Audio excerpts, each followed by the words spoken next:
My name is Juan Carlos Torres. I'm the CEO of Vacheron Constantin, and I'm working for this incredible company for more than 30 years. Vacheron Constantin was created in the heart of Geneva, in the neighborhood of Saint-Gervais in the island, and still the same place since 1755.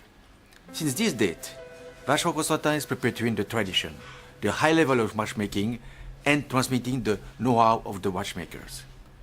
In the watchmaking and the transmission of watchmaking, the most important is not to have the spare parts to repair the watches. The most important is to have the knowledge to repair the watches. It's why Vacheron Constantin has put it a lot of efforts and the apprenticeship. For example, next year we'll have more than 20 apprentices to perpetuate the tradition. The motto of Vacheron Constantin was do better than possible, and it is always possible. And is what I'm asking to you to do, to perpetuate the tradition and to do better than possible. The Institute of System Watchmaking is giving you the means to do that. And to continue to perpetuate the tradition of the high watchmaking, you have to follow those lessons. Thank you.